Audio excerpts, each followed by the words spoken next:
Hello everyone, welcome to my channel. So here we are continuing complex integration, right?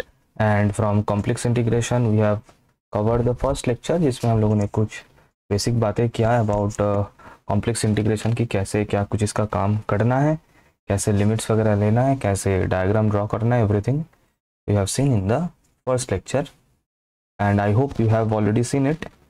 बिल्कुल sequence में देखना, इसके बाद जो चीज़ मैं अपलोड कर रहा हूँ उसी के अकॉर्डिंग देखना, तब जाके जो है ठीक है. अच्छा, तो अभी हम लोग इसको और आगे बढ़ाएंगे आज एंड कुछ इंपॉर्टेंट प्रॉपर्टीज एंड थ्योरम्स देखेंगे एंड उसके साथ साथ सॉल्व करेंगे क्वेश्चन. तो कॉम्प्लेक्स इंटीग्रेशन में भी इंटीग्रेशन का कुछ जो बेसिक प्रॉपर्टीज था ऑलरेडी हम लोग बचपन से देखते हुए आ रहे हैं, दैट इज फ्रॉम क्लास 12. वो फिर से है, मैं थोड़ा सा एक बार क्लैरिफाई कर देता हूँ कि some important properties of complex integration. तो जैसे कि ये नॉर्मल इंटीग्रेशन के लिए भी एप्लीकेबल है, that is for definite integral. कि मान लो कि दो फंक्शन ऐसे एडिशन है ना, तो इसका इंटीग्रेट करना ओवर सम पार्ट सी. तो हम लोग ये जो बीच में जो प्लस साइन से हम लोग ब्रेक कर सकते हैं.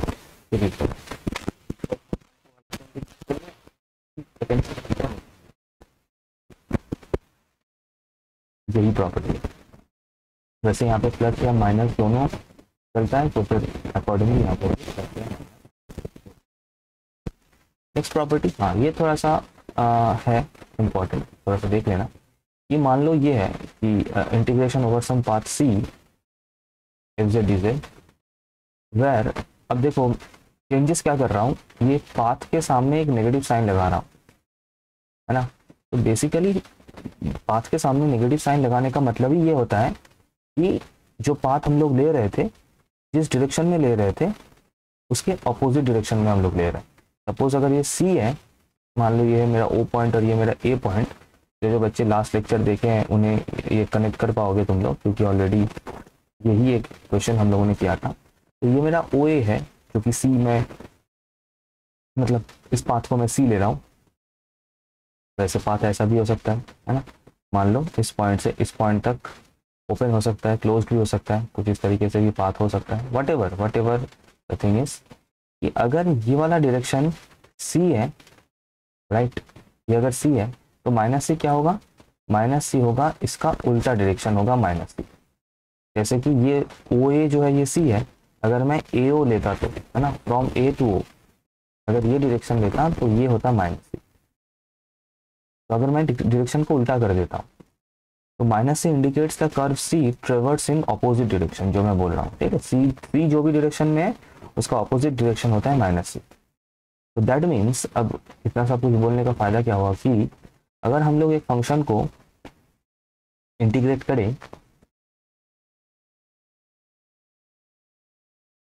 और इंटीग्रेट करते टाइम अगर हम लोग डायरेक्शन को अपोजिट कर दें, तो सामने इंटीग्रेशन के सामने एक माइनस साइन हमें दिख जाए. तो वैल्यू तो सेम आएगा दोनों का, जो मैंने लास्ट लेक्चर में भी मैंने ये सेम पॉइंट बताया था. वैल्यू तो सेम आ जाएगा दोनों का, कोई दिक्कत नहीं है, सिर्फ साइन का अंतर होगा, ठीक है. फिर है प्रॉपर्टी नंबर 3. अब ये भी बिल्कुल इजी हलवा प्रॉपर्टी है, ये पता ही है कि अगर कोई कांस्टेंट मल्टीप्लाइड होता है इंटीग्रेशन मतलब इंटीग्रल के साथ, जिसको हम लोग जिस फंक्शन को इंटीग्रेट कर रहे हैं उसके साथ, तो कांस्टेंट इंटीग्रेशन के बाहर चला जाता है. बस उतना ही है और कुछ नहीं, बस उतना ही है और कुछ नहीं, ठीक है.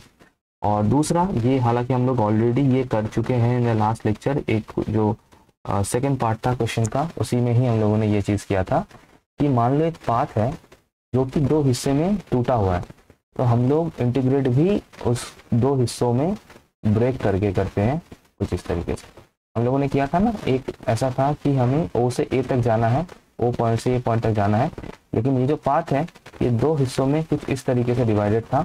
ये मान लो बी पॉइंट है, तो ओ से बी चले गए हम लोग, उस पाथ का नाम दे दिया C1, और बी से ये चले गए C2.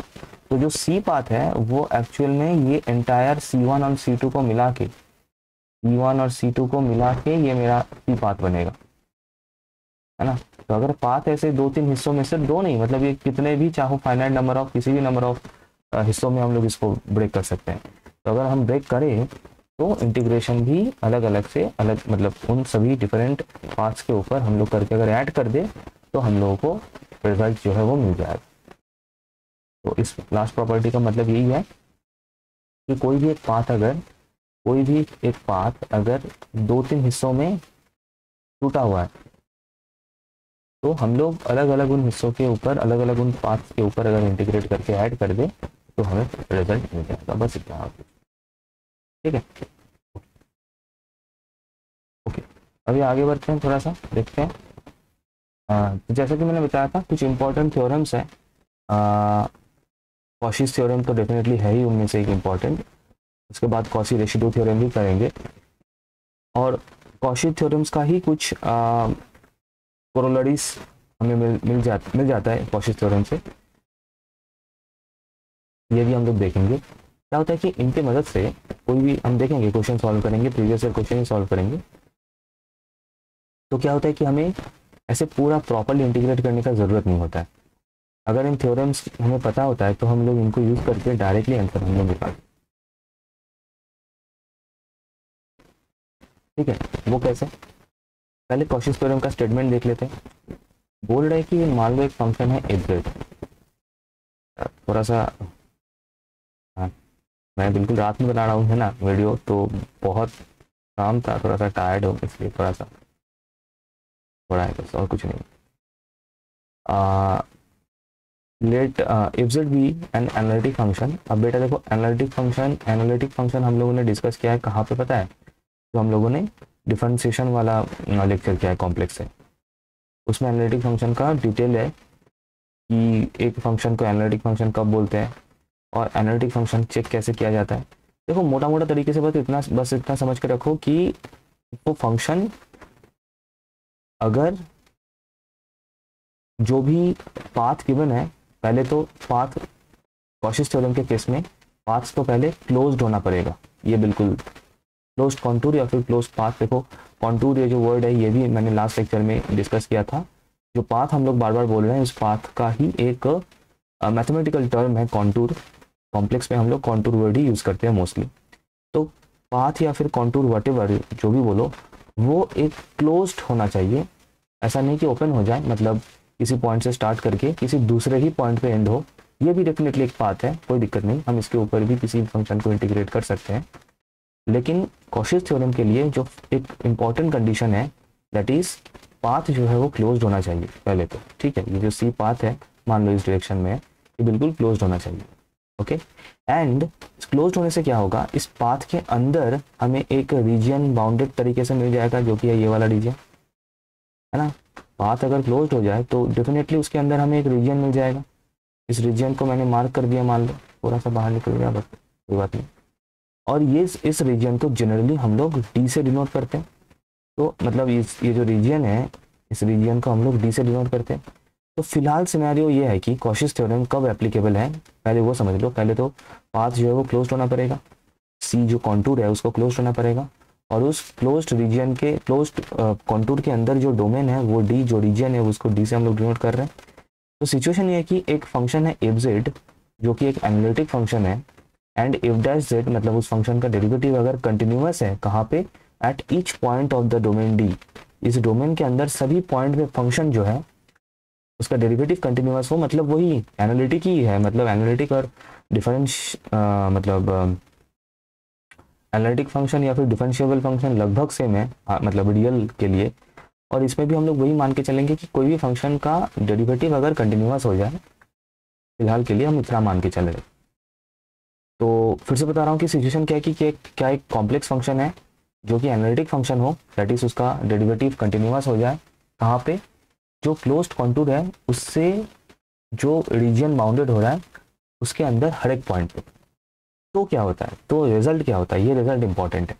रिजल्ट ये हो जाता है कि उस क्लोज्ड कॉन्टूर के अंदर फिर अगर हम उस फंक्शन को इंटीग्रेट कर दें, अगर उसको हम लोग इंटीग्रेट कर दें तो उस हमें मतलब जिस तरीके से हम लोगों ने लास्ट लेक्चर में इंटीग्रेशन वगैरह किया था, कोई ज़रूरत ही नहीं है, हम ये याद रख सकते हैं कि उसका आंसर फिर जीरो होगा, उसका आंसर जीरो हो जाएगा, ठीक है। बाय द वे यहाँ पे ये जो सिंबल है इंटीग्रेशन देने के बाद उसके ऊपर एक सर्कल ऐसा ड्रॉ कर देना, ये असल में हम लोग तब यूज़ करते हैं जब कॉन्टूर क्लोज्ड हो, और क्लोज मतलब close circuit integration, close path integration के लिए, क्लोज कॉन्टूर इंटीग्रेशन के लिए हम लोग ये वाला इंटीग्रेशन का साइन यूज़ करते हैं, है ना। तो बेसिकली ये हो रहा है कि इस टाइप का केस के लिए कॉशीज थ्योरम ये बोल रहा है, कॉशी ये बोल रहा है कि इंटीग्रेशन करने का कोई ज़रूरत ही नहीं है, उस पाथ के ऊपर उस फंक्शन का इंटीग्रेशन का वैल्यू हमेशा 0 होगा, दैट्स इट। याद रखना कॉशीज थ्योरम। हम इसको डायरेक्टली अप्लाई करेंगे क्वेश्चन सॉल्व करने में, मैं दिखाऊंगा, जो कि PYQ है ना। नेक्स्ट क्या है, अच्छा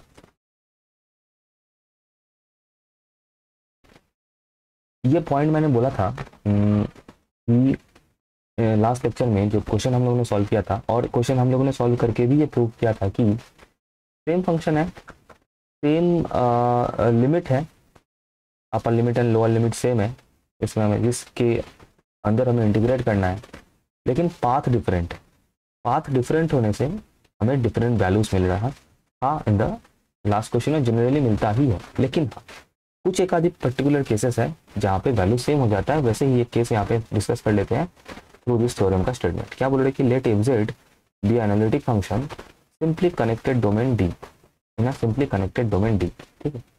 the then the integral of f z along any path joining two points of d is same, that is, देखो केस क्या है कि मान लो एक रीजन है d, ठीक है, मान लो एक d रीजन है, इस d रीजन के अंदर कोई भी दो पॉइंट है, मान लो यहाँ पे दो पॉइंट लिया जा रहा है, मान लो एक पॉइंट है a, दूसरा पॉइंट है b, इसको Z1 ले रहा हूँ, इसको Z2 ले रहा हूँ।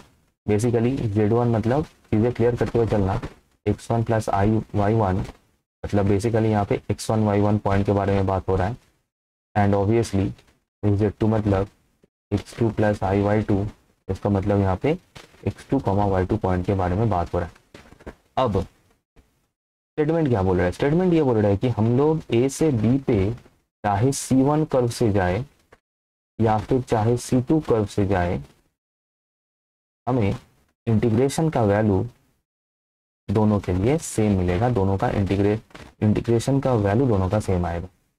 ये कब, हाँ मतलब कंडीशन ये है कि फंक्शन को जो है वो एनालिटिक होना पड़ेगा एंड सिंपली कनेक्टेड एक डोमेन के अंदर रहना पड़ेगा, और उस डोमेन के अंदर ही ये सब घटनाएं जो है वो घटेगी, ठीक है। एक कनेक्टेड बाउंडेड डोमेन के अंदर ही ये सब घटनाएं, ओके। तो ये पॉइंट भी ध्यान रखना। नेक्स्ट चलते हैं। नेक्स्ट थ्योरम क्या बोल रहा है कि let f z be an analytic function in the annular region bounded by two closed curves C1 and C2 where C2 lies fully within C1। अब ये देखो, पहले तो ये देखो यहाँ पे क्लियर लिखा है कि दोनों ही क्लोज कर्व है, दैट इज C1 भी क्लोज कर्व है, C2 भी क्लोज कर्व है, तो इसीलिए देखो दोनों के लिए ही क्लोज कॉन्टूर इंटीग्रेशन का यूज हुआ है। लेकिन एक और lies fully within C,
के लिए तो बात जो है वो एक्चुअली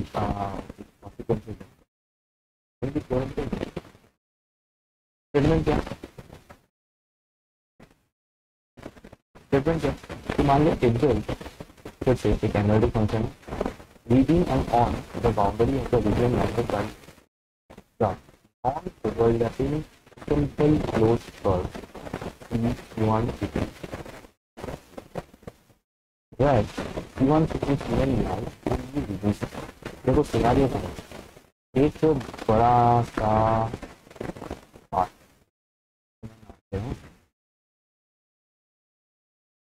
एंड इस कीपिंग अंदर छोटा छोटा कुछ कर्व मान लो C1 है, ठीक है, मान लो C2 है, C3 है, C4 है, ऐसे करके आपको CN तक ध्यान रखना है कि सभी का डायरेक्शन सेम डायरेक्शन है। अगर क्लॉकवाइज हो रहा है तो सभी क्लॉकवाइज, या फिर एंटी क्लॉकवाइज हो रहा है तो सभी एंटी क्लॉकवाइज, तभी जाके ये बोलेंगे आप। तो स्टेटमेंट क्या बोल रहा है कि अगर ऐसा सिनेरियो है तब कोई भी पार्ट के ऊपर इंटीग्रेट करो, चाहे वो बिल्कुल बाहर का जो बड़ा वाला है वो, मतलब मैं ये बोलना चाहता हूँ कि तो बाहर जो मतलब जो सबसे ज्यादा बाहर है, मतलब जो सबसे लार्ज है, इस कर्व के ऊपर, इस पार्ट के ऊपर इंटीग्रेट करने से जो वैल्यू मिलेगा that should be equal to ये जो अंदर जो छोटा छोटा कर्व है इनके ऊपर इंडिविजुअली इंटीग्रेट करके अगर तुम ऐड कर दो, अगर ऐड कर दो सभी को C1 के ऊपर, C2 के ऊपर, C3 के ऊपर, अब तो CN के ऊपर इंटीग्रेट करके अगर ऐड कर दो इस इंटीग्रेशन को, तो बाहर का जो बड़ा वाला कर्व है C, इसका इंटीग्रेशन का वैल्यू मिल जाए, ठीक है, उसका इंटीग्रेशन का वैल्यू मिल जाए। तो बता रहा हूँ ऊपर ये बॉक्स बॉक्स मत देना, नहीं सकता,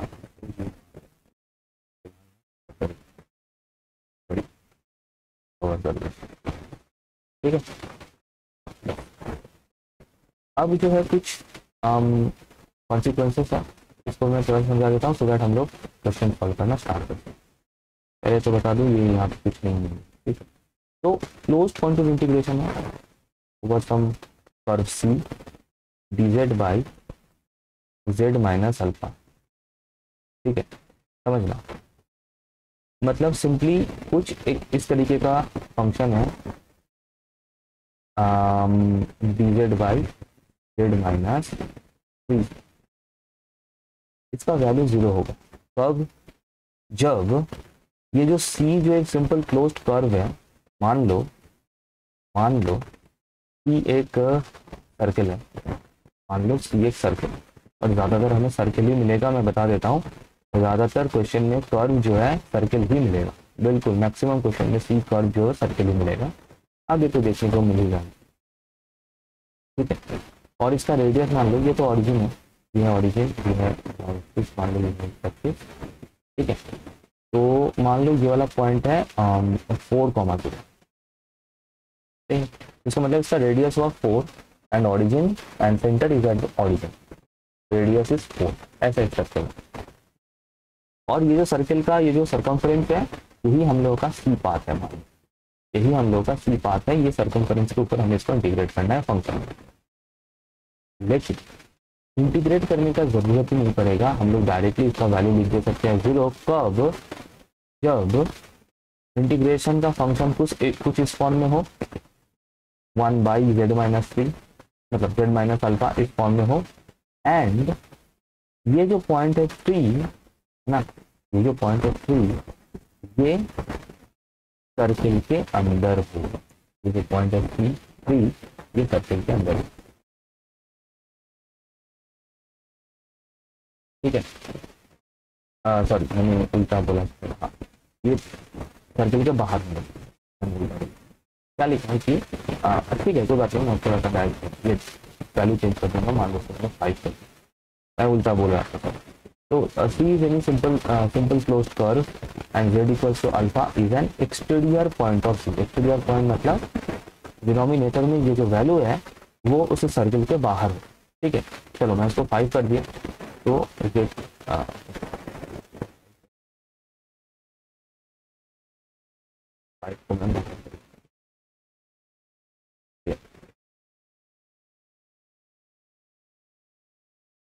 ठीक है। तो इन दिस केस तो इंटीग्रेट करने का जरूरत ही नहीं है, वो डायरेक्टली सोच। अब जो मैं गलती से जो मैंने लिख दिया था कि अगर पॉइंट अंदर हो, सर्किल के अंदर हो, जैसे कि मान लो z=3, अगर वो अंदर हो तो भी हमें इंटीग्रेट करने का डायरेक्ट मतलब ज़रूरत है नहीं, हम लोग डायरेक्टली 2πi भी लिख सकते हैं फ्रॉम दिस कोरोलरी या फिर फ्रॉम दिस रिजल्ट। और अगर चाहो तो कर भी सकते हो, मैं वो करके दिखाऊंगा अभी। जो ठीक लगे, बस ध्यान रखना एक्सटीरियर पॉइंट होने से वैल्यू होगा 0 एंड इंटीरियर पॉइंट होने से वैल्यू होगा c। ठीक है, तो हमें देखना है डिनोमिनेटर में, तो डिनोमिनेटर को 0 करना है, 0 करके z का कोई ना कोई वैल्यू तो मिलेगा। और इंटीजर हमेशा ऐसा नहीं हो सकता है, मान लो 1/2 मिल जाए या फिर कुछ भी वटेवर। और हमें देखना है कि जो सर्किट जो पाथ गिवन है वो हमेशा एक क्लोज पाथ होगा एंड मोस्टली सर्किल ही होगा। तो सर्किल के अंदर मतलब जो पॉइंट है वो अंदर है या बाहर। अगर अंदर हुआ तो, अगर इंटीरियर पॉइंट हुआ तो डायरेक्टली आंसर हो जाएगा 2πi, और अगर बाहर हुआ तो एक्सटीरियर पॉइंट हुआ तो आंसर हो जाएगा 0। That's it.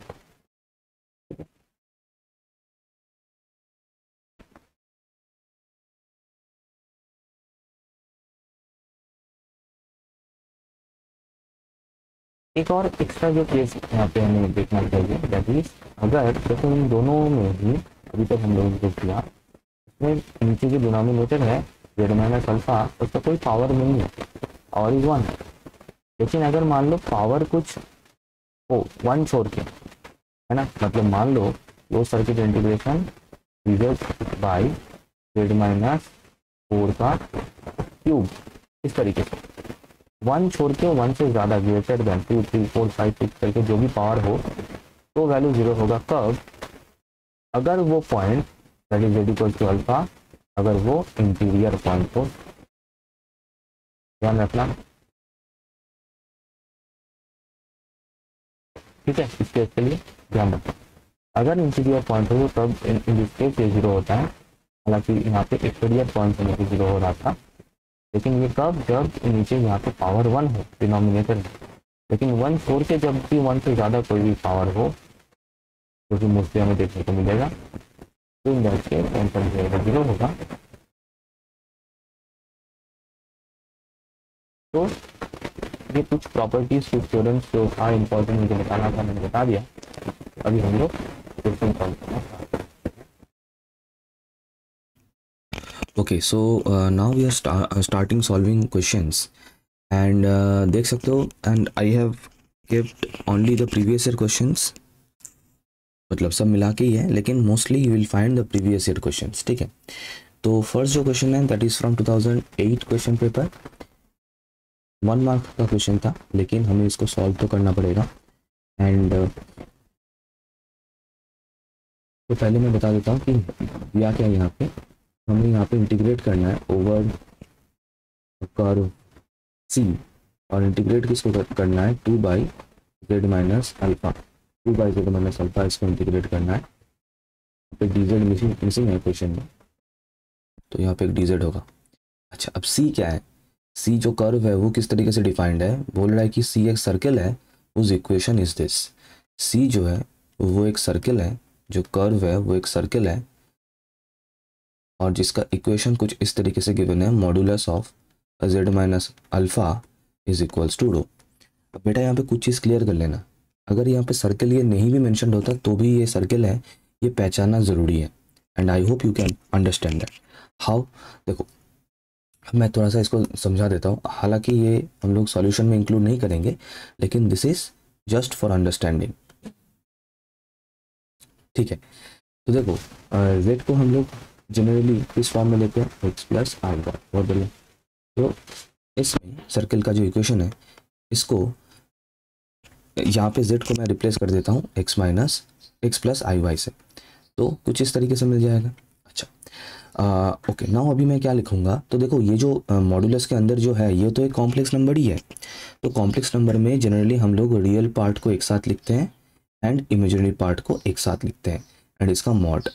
अब तुम लोगों को इतना तो ज़रूर पता है कि कॉम्प्लेक्स नंबर का मॉडुलस मतलब इसका जो कैलकुलेशन होगा क्या होगा कि जो कंपोनेंट्स है रियल एंड इमेजिनरी, जो कंपोनेंट्स है रियल एंड इमेजिनरी, उनका स्क्वायर का सम एंड उसका स्क्वायर रूट, यही होता था मॉडुलस का डेफिनेशन, है ना। और राइट साइड में है रो। आई होप ये सभी को याद है कि इस तरीके से हम लोग करते थे। फॉर एग्जांपल अगर मेरे पास है कोई complex number a plus i b, तो मॉड z क्या होगा, रूट ओवर ऑफ कॉम्पोनेंट्स का स्क्वायर, रियल कॉम्पोनेंट का स्क्वायर प्लस इमेजिनरी कॉम्पोनेंट का स्क्वायर। ओके, तो अगर अभी मैं दोनों साइड स्क्वायर कर दूं तो क्या मिल जाएगा, x माइनस अल्फा का whole square plus y square equals to rho square. तो क्लियरली ये एक सर्कल का इक्वेशन है, और जिनको याद नहीं है उनको याद दिलाने के लिए मैं सर्कल का जनरल फॉर्म भी मैं यहाँ पे एक बार याद दिला देता हूँ, जो होता था कुछ इस तरीके से, इफ़ यू रिमेंबर। ठीक है, एक्स माइनस याद आया है ना, ये फॉर्म होता था। यहाँ पे आर स्क्वायर हुआ करता था, तो कोई दिक्कत नहीं। तो अगर कंपेयर करें इन दोनों को, अगर कंपेयर करें तो सेंटर दिख रहा है एंड रेडियस भी दिख रहा है। सेंटर है अल्फा कॉमा जीरो, है ना। यहाँ पे वाई स्क्वायर है, मतलब वाई माइनस जीरो का होल स्क्वायर है एक्चुअल में, तो बीटा का वैल्यू हो गया जीरो, और अल्फा तो अल्फा ही है according to the question. And radius कितना हो गया, रेडियस हो गया रो, रेडियस हो गया रो, एंड ये हो गया सेंटर। तो क्लियरली यहाँ पे एक सर्कल के बारे में बातचीत हो रहा है। एंड जो कैसा सर्कल, इसका सेंटर अल्फा कॉमा जीरो पे है। मान लो ये तुम लोग का एक्स एक्सिस हो गया, ये वाई एक्सिस हो गया, एंड यहाँ पे एक सर्कल मैं ड्रॉ करूंगा, एक सर्कल इंसर्ट ही कर देता हूँ। चलो, नहीं हुआ, बहुत बढ़िया, तो मैं ड्रॉ ही कर देता हूँ। तो कुछ इस तरीके से एक सर्कल यहाँ पे मैं ड्रॉ कर देता हूँ। ओके, तो ये हो गया सर्कल, जो कि मतलब इसका जो ये सर्कमफ्रेंस है यही है सी इन दिस क्वेश्चन, एंड जिसका रेडियस है रो। ठीक है, इसका रेडियस है रो। तो ये है इस क्वेश्चन का सर्कल। इसके ऊपर हमें इंटीग्रेट करना है फंक्शन को। फंक्शन क्या है, 2/z minus alpha. Okay, 2/z minus alpha. अच्छा, तो माय पॉइंट इज, इसको तुम लोग कर सकते हो, या फिर अगर थोड़ा इस तरीके से इसको देखोगे तो एक प्रॉपर्टी हम लोगों ने किया था, कहाँ गया, हाँ ये रहा। देखो बेटा, इस प्रॉपर्टी को ध्यान से पढ़ना, पहले मैं एक बार दिखा दूँ। दैट इज ये है इंटीग्रेशन, ये था, है ना। मैं यहाँ पे इंटीग्रेशन थोड़ा सा नीचे लिख देता हूँ। इंटीग्रेशन ये था, close circuit integration over c d z y z minus alpha. Okay, तो इसका वैल्यू होता है 2 पाई आई, है ना। कब, अगर ये जो डिनोमिनेटर को जीरो करने से जेड का वैल्यू जो हमें मिलेगा, that is z equals to alpha, अगर वो जेड इक्वल्स टू अल्फा अगर एक इंटीरियर पॉइंट हुआ, किसका, जो सी जो क्लोज्ड कॉन्टूर है उसका, उसके अंदर अगर रहा तो। ठीक है सर, हम लोग के क्वेश्चन में तो भी वही हो रहा है। कैसे, देखो सर, हम लोग के यहाँ पे कैलकुलेट करने को बोला है। देखो अभी मैं क्लोज सर्किट दे देता हूँ, क्योंकि ये जो सी जो सर्किट हमें मिला है, या फिर जो डायग्राम जो कर्व हमें मिला है, वो बिल्कुल एक क्लोज्ड सर्कल है।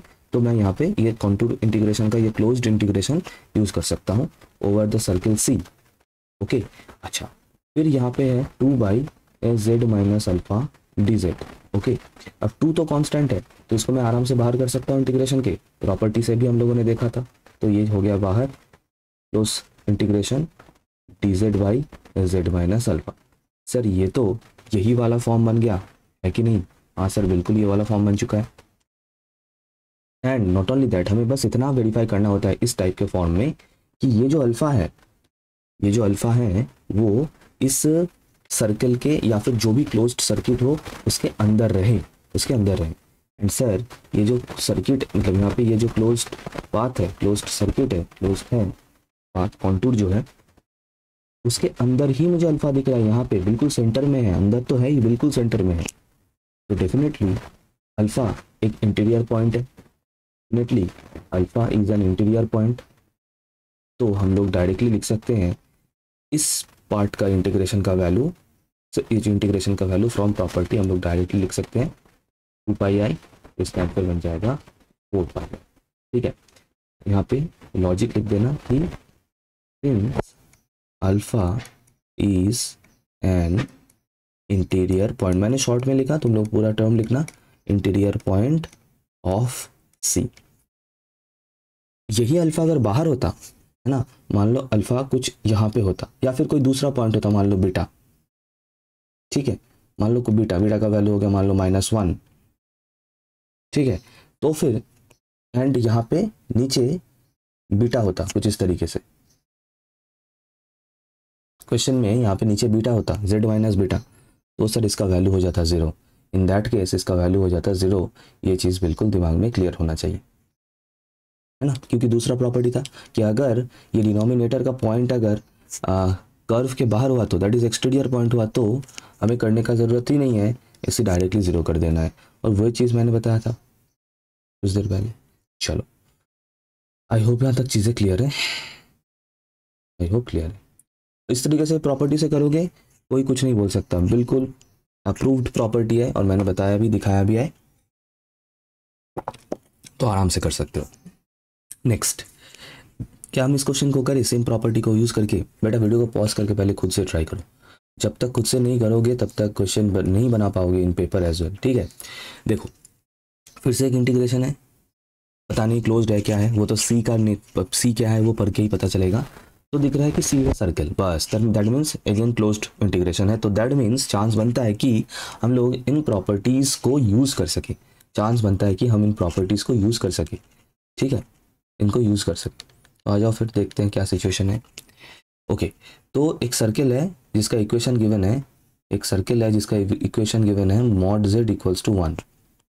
बेटा मॉड z इक्वल्स टू 1 मतलब ये कैसा सर्कल हुआ, इसी से ही करते हैं।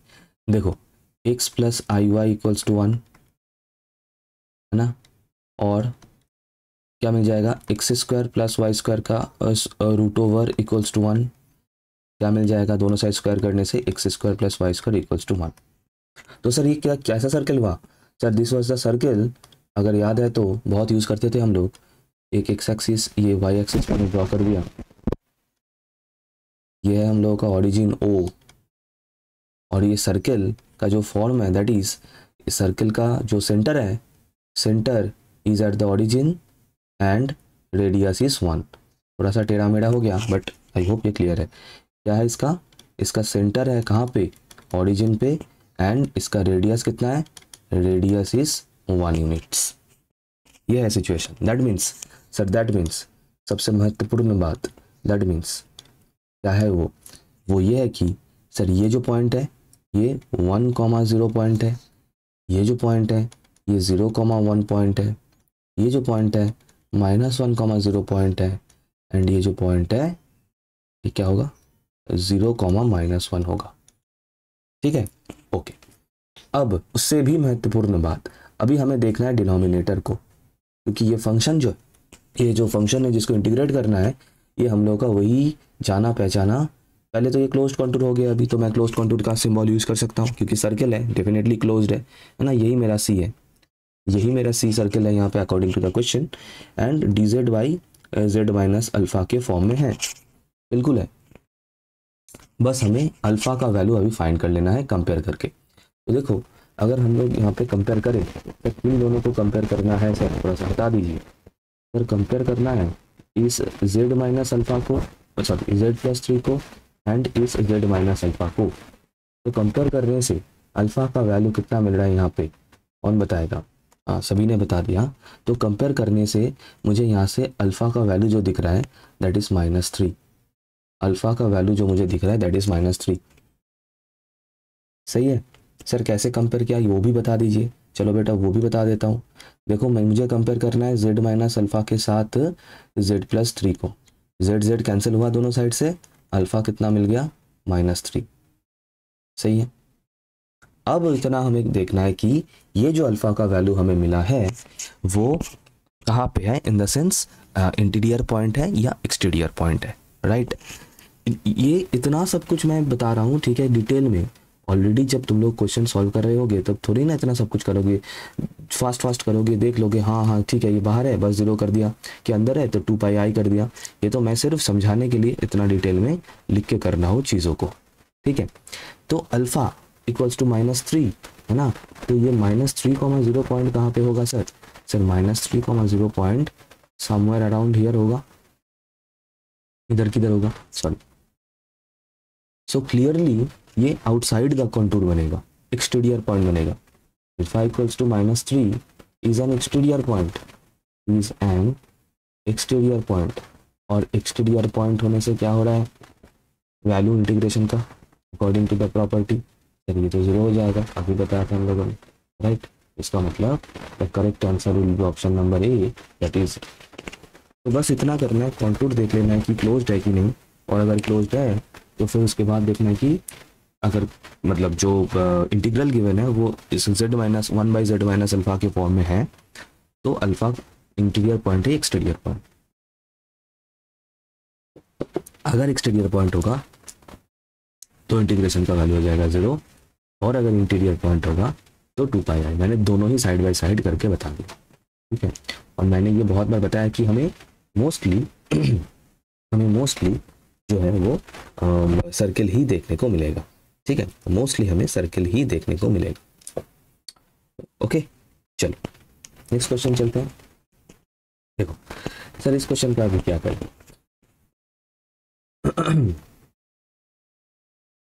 अच्छा, बाय द वे हम लोगों ने कॉशीस थ्योरम भी किया था ना, हाँ ये रहा, बिल्कुल।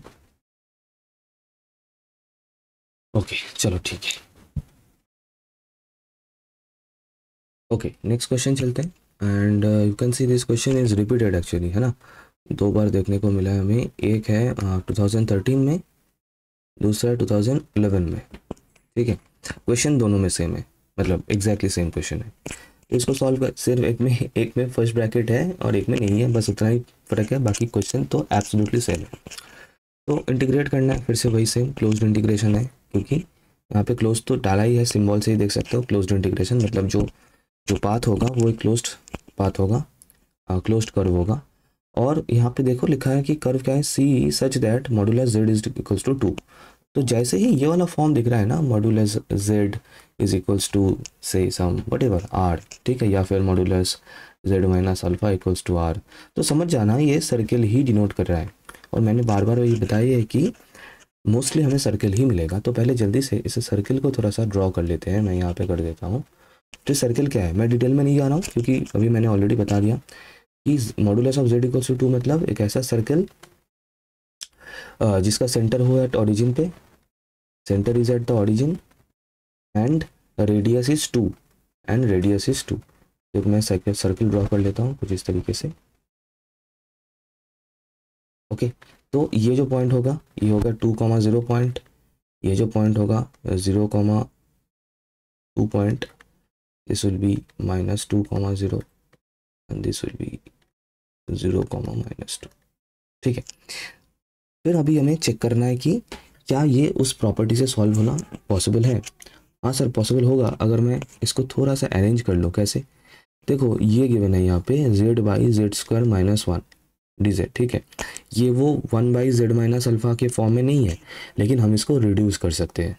कैसे, आ जाओ। तो क्या मैं ये जो नीचे z² - 1 है, इसको मैं z+1 × z-1 लिख सकता हूँ। हाँ सर बिल्कुल लिख सकते हैं, कोई दिक्कत नहीं, dz।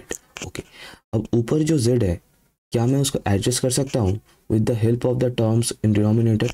ये तुम लोग बचपन में भी करते थे, बहुत बार किए हो, इंटीग्रेशन में किए हो बहुत बार। तो मैं ऊपर जो है उसको मैं लिख रहा हूँ z+1 + z-1। अब ये मैंने कैसे लिखा, और ये लिखने से क्या होगा क्या, that is 1 and 1 will be cancelled out, है ना। तो 1 1 तो कैंसिल हो जाएगा ऊपर न्यूमरेटर में, लेकिन यहाँ पे मुझे +2z दिख रहा है यहाँ पे, लेकिन मुझे चाहिए था z इन द न्यूमरेटर। तो मैं क्या करता हूँ, यहाँ पे एक बाहर हाफ कर देता हूँ, ताकि 2 and 2 कैंसिल आउट होके मुझे z मिल जाए, और इधर पे रहेगा dz। तो अभी जो सिचुएशन है अभी बिल्कुल सब ठीक है, और मैं क्या करूँगा, इस प्लस साइन में से इसको ब्रेक कर दूंगा। इस तरीके से तुम लोग क्वेश्चन बहुत सॉल्व करते थे, याद होना चाहिए। तो क्लोज इंटीग्रेशन, एक टर्म मुझे मिल जाएगा dz/z+1 एंड दूसरा टर्म मिल जाएगा plus close circuit integration over C, ये सी लिखना है यहाँ पे, मैं भूल गया था, सॉरी, सी एक मिल जाएगा dz/z-1। चलो अब रेडी है, हम लोग का फॉर्म आ चुका। तो एक बार यहाँ पे दिख रहा है कि इसके लिए z माइनस अल्फ़ा का जो फॉर्म है ना, तो अल्फ़ा का वैल्यू मुझे एक दिख रहा है यहाँ पे -1, एंड दूसरा इस फैक्टर के लिए अल्फ़ा का वैल्यू मुझे दिख रहा है +1। ठीक है, तो हमें देख लेना है कि 1,0 मतलब 1 जो है वो भी सर्कल के अंदर है, एंड -1,0 ये भी सर्कल के अंदर है, दोनों ही इनसाइड सर्कल है। मैं रियल वैल्यूज़ लेके ही मैं इसको बताता हूँ ताकि तुम लोगों को अच्छे समझ में आ जाए। हालांकि अभी हम लोग को आगे और भी डिफरेंट थ्योरम्स मिलेगा, जैसे कि कॉशी रेसिड्यू थ्योरम हो गया, जिससे मोस्टली क्वेश्चन सॉल्व करने को दिखता है। एंड नॉट ओनली दैट, ये जो क्वेश्चंस हैं इनको हम लोग कॉशी रेसिड्यू थ्योरम से भी सॉल्व कर सकते हैं, जो अभी हम लोगों ने नहीं देखा लेकिन आगे देखेंगे। तो और अगर हम लोग इसको प्रॉपर्टी से कुछ इस तरीके से अगर सॉल्व कर सकते हैं तो ज़रूर कर लेना चाहिए। अदरवाइज और भी प्रोसीड्योर्स हैं इनको सॉल्व करने का, जो हम लोग आगे देखेंगे। तो फिर अभी सिचुएशन क्या है, तो क्या दिख रहा है कि सर दोनों पॉइंट ही इंटीरियर पॉइंट है, ये भी इंटीरियर पॉइंट है, ये भी इंटीरियर पॉइंट है, दोनों ही इंटीरियर पॉइंट है। और इंटीरियर पॉइंट होने से क्या होता था, रिमेंबर 2πi। तो इसका मतलब इसका भी वैल्यू, इंटीग्रेशन का वैल्यू मुझे मिलेगा 2πi, इसका इंटीग्रेशन का वैल्यू भी मुझे मिलेगा 2πi। तो आंसर क्या बन रहा है फिर, आंसर बन रहा है 2πi + 2πi। तो 4πi और बाहर एक 2 था, मतलब 1/2 था, तो ये कुल मिला के मिल जाएगा, दैट इज 2πi। तो इसका आंसर बन जाएगा सिंपली 2πi, दैट्स इट। ठीक है, अच्छा सेम तरीके से सेकंड जो क्वेश्चन है ये भी तुम लोग सॉल्व कर सकते हो, खुद से करना ट्राई, है ना, आराम से कर सकते हो। इसको मैं होमवर्क के लिए छोड़ रहा हूँ, इसको मैं होमवर्क के लिए छोड़ रहा हूँ।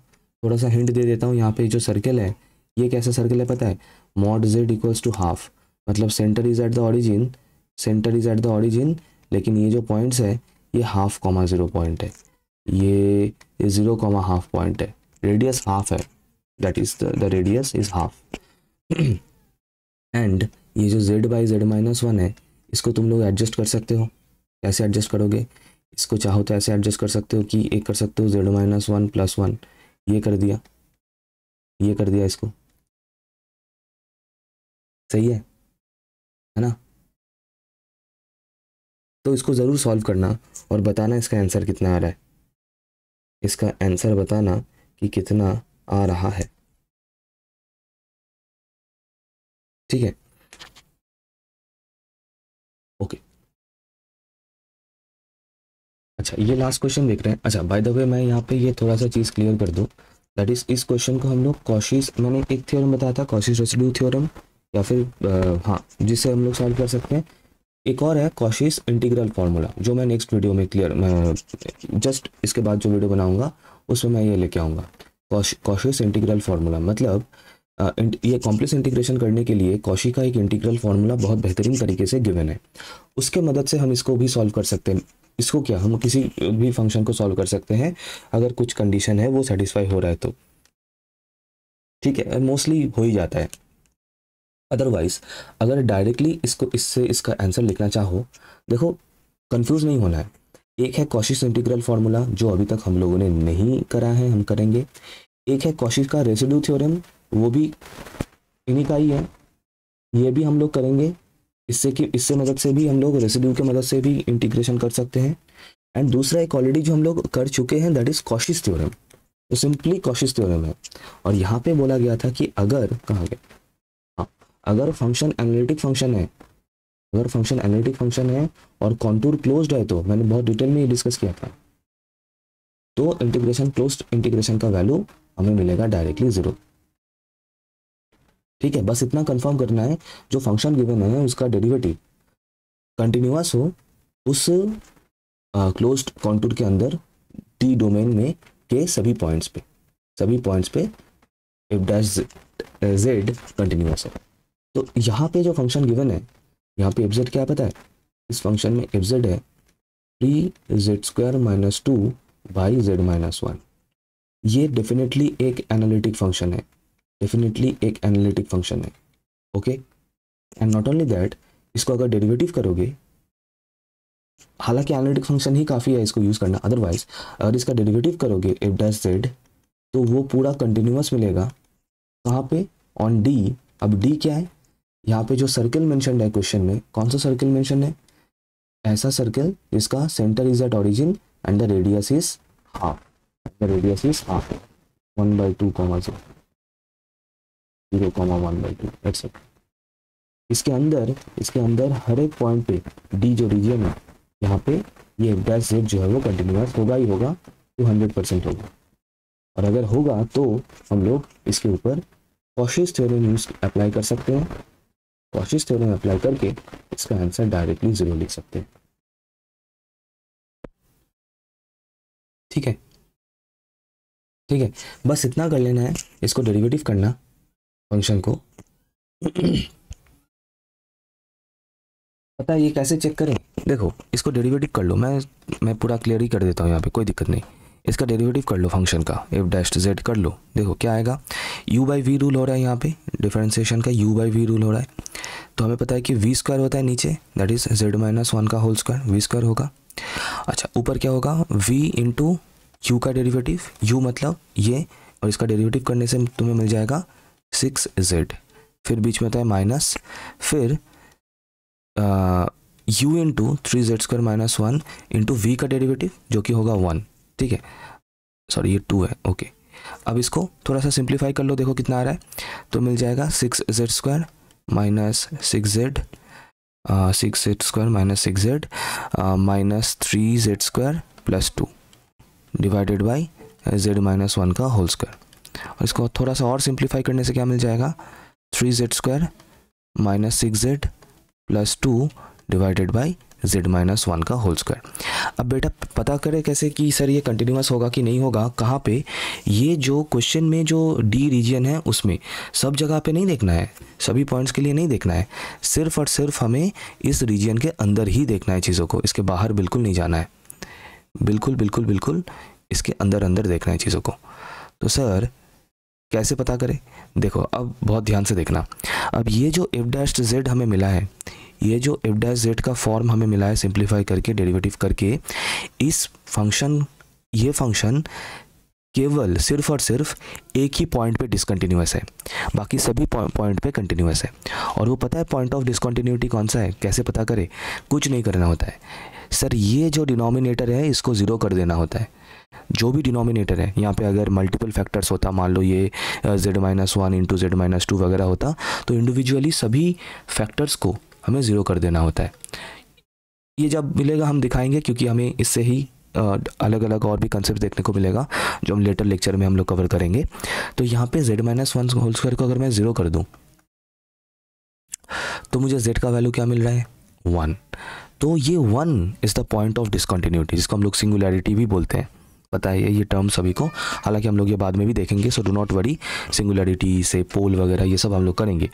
तो हाँ, तो यहाँ पे जो पॉइंट है जहाँ पे एफ डैश जेड डिसकंटिन्यूअस है वो है z=1। लेकिन खुशी की बात यह है कि ये जो z=1 जो है, सपोज यहाँ पे 1,0 वो इस रीजियन के अंदर आएगा ही नहीं, इस रीजियन के बाहर सिचुएटेड है। ये जो d जो डोमेन है, ये जो d जो रीजन है उसके बाहर सिचुएटेड है, एक्सटीरियर पॉइंट है। एंड दैट इज़ वाई, क्योंकि इसको कोई दिक्कत नहीं है, दैट मीन्स अगर ये सिचुएशन हो रहा है कि कोई भी फंक्शन वो अगर एनालिटिक हो, दैट इज़ डिफरेंशिएबल हो, सिर्फ इतना क्लियर कर लो अभी, एंड उसका डेरिवेटिव करने के बाद जो फंक्शन मिलेगा वो अगर क्वेश्चन में मेंशन जो रीजन है उसके अंदर सभी पॉइंट्स पे कंटिन्यूअस हो, वो कैसे वेरीफाई करें, कुछ इस तरीके से एफ डैश जेड कर लो, डेरिवेटिव कर लो, डिनोमिनेटर को 0 कर लो, एंड चेक कर लो कि जिन जिन पॉइंट्स में डिनोमिनेटर 0 हो रहा है क्या वो पॉइंट्स इस डी रीजन के बाहर है।